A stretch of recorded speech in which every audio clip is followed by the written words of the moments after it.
Hello and welcome. Well, the number of people killed in the earthquake that hit central Italy early on Wednesday is now known to be at least 247. The tremors have reduced 3 towns to little more than rubble. Rescue workers worked through the night searching for survivors. They were jolted a short time ago by a strong aftershock which rocked already damaged buildings. The epicentre of Wednesday's earthquake was near the town of Norcia in Umbria in the middle of the night. It had a magnitude of 6.2. The tremor was strong enough to be felt up and down Italy. Among the worst hit places is Amatrice, known as one of Italy's most beautiful towns. Locals say it was full of visitors, many of them young, who'd come to the town for its annual festival due this weekend. Let's just show you the scene now in Amatrice, where rescue workers have been working through the night, many of them wearing hard hats, some of them using their own bare hands to remove rubble, and sniffer dogs have been sent in to try and find survivors. We're going to be live to our correspondent there shortly, but first, the latest developments now from Katerina Renton. In the light of day, the extent of the devastation becomes even more apparent as local communities try to come to terms with the enormous losses they have suffered. All through the night in Amatrice, the search continued. Rescuers used diggers and their bare hands to free people from the rubble.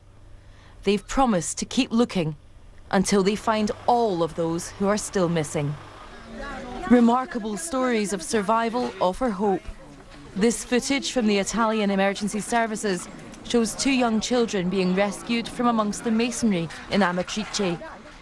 And yesterday evening, in the little village of Pescara del Tronto, firefighters found 10-year-old Giulia in the rubble. There was applause as she was brought to safety. The 10-year-old girl has just been pulled out from the rubble and she is being taken to the hospital, and that's great news. As far as the rest is concerned, the images speak for themselves. You can see what the town looks like. The clock on the 13th century tower in Amatrice stopped when the earthquake started, just after 3:30 yesterday morning. Now hundreds there have been left homeless. Many spent last night in makeshift camps, set up on the football pitch and in the sports hall, somewhere to take shelter from the night. Now their houses have gone. People are feeling they didn't expect this to happen. Some are nervous and feeling desperate as they have lost everything, the work of an entire life, like those who have a business, a shop, a pharmacy, a grocery store, and from one day to another they discovered everything they had was destroyed. Today, the desperate search for more survivors carries on. Destruction caused in just seconds, but for some will never be repaired. Katrina Renton, BBC News. Well, let's get more now from our correspondent Jenny Hill, who's in Amatrice. Jenny.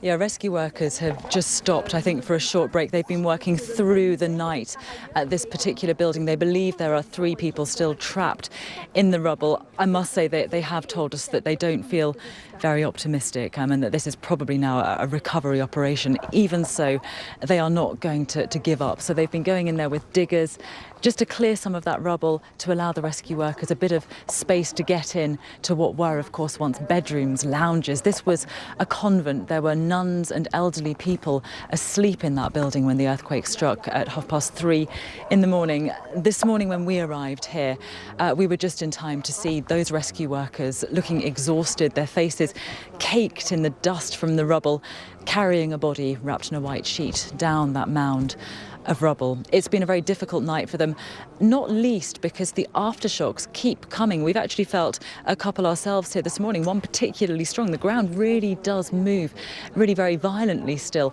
And that's, of course, a problem when you've got buildings which have been left as unstable as the one behind me here. So not only a difficult task, but a dangerous one too for the people involved in the rescue operation. A very difficult night too, of course, for the people who've lost their homes, survived the earthquake but lost their homes. In the early hours of this morning, we drove through the tiny little winding roads that lead through ancient hamlets and villages all around this hillside town. Buildings destroyed, old churches in ruins, piles of rubble. and people walking along, clutching blankets, some of them in coaches being bussed to hastily erected tent cities. Some of them slept in sports halls, some in their cars if their cars had survived the earthquake. Some of them stayed close to their homes for fear of looting.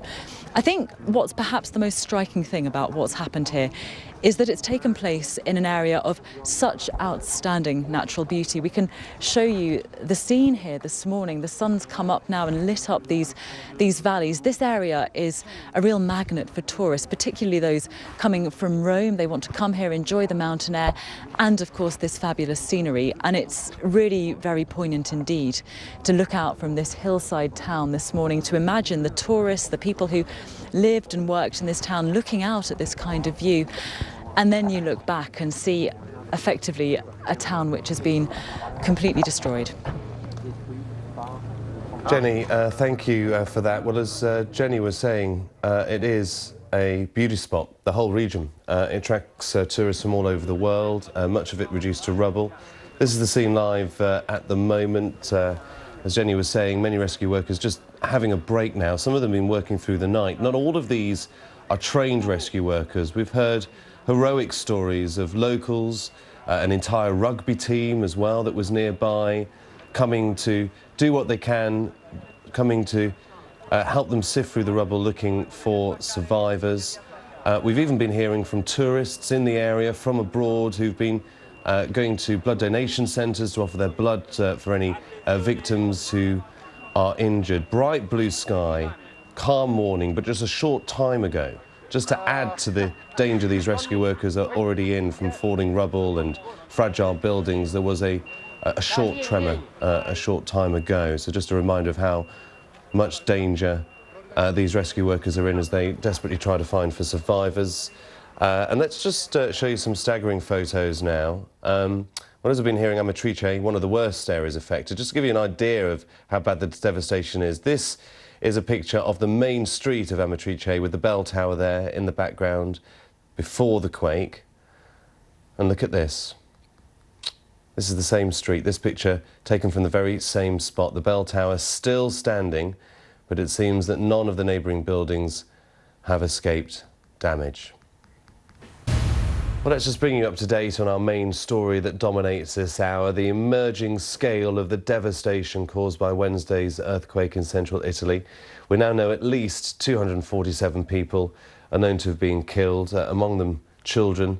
The earthquake had a magnitude of 6.2. It struck around 3:30 a.m. on Wednesday. The epicentre between Rome and Perugia was just 10 kilometres deep. That's relatively shallow. What that means is it releases more energy and therefore causes more damage at the surface.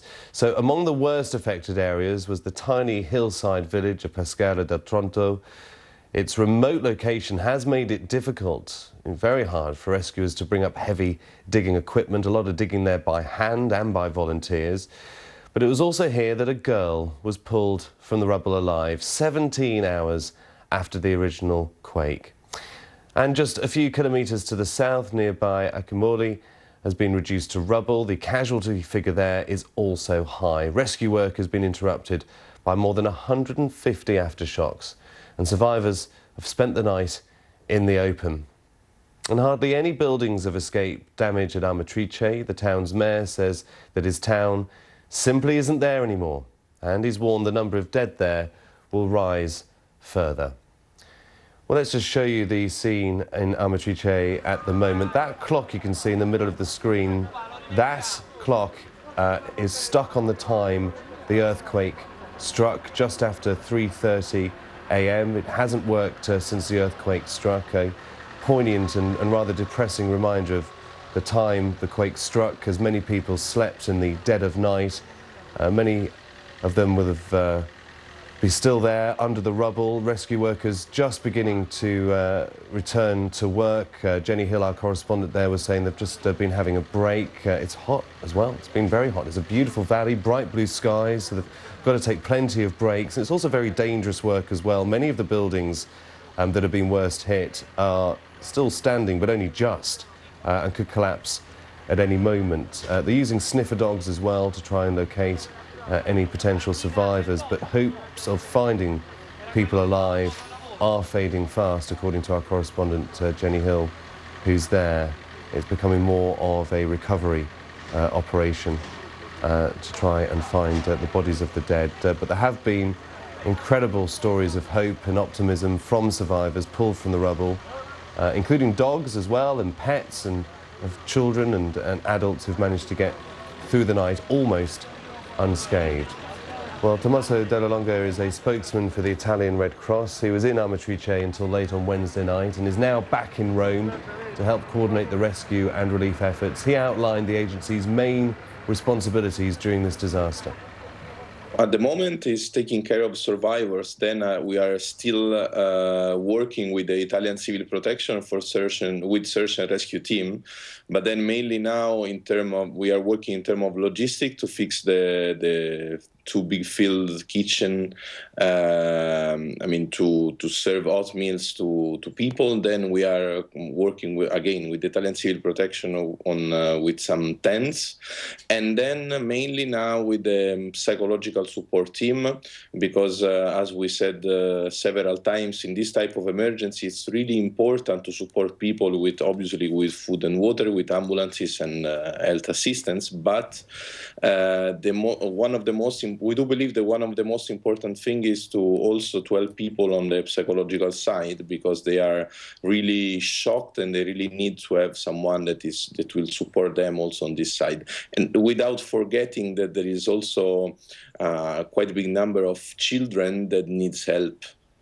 For the same reason. We are working on several villages and a small city. As you said, it's a rural area between valley and mountains. I think that from this morning we will have a clear picture of how many people are still there.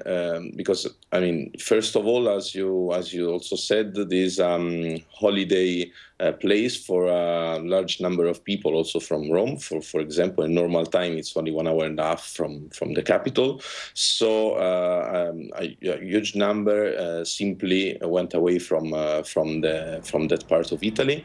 Then there were several families that escaped, and they are not there. Probably they are with some relatives or friends. So from today, we will have for sure a clear picture on how many people are still there and how many people we are supporting. Organisations involved. The sniffer dogs have just arrived in Amatrice. They do a fantastic job, don't they? Searching the rubble, trying to find survivors, any sign of life, and indeed they have done. There have been some miraculous stories of children and adults and other dogs as well, other pets pulled from the rubble alive, but unfortunately the death toll continues to rise. We'll keep you updated on the latest from central Italy here on BBC World News.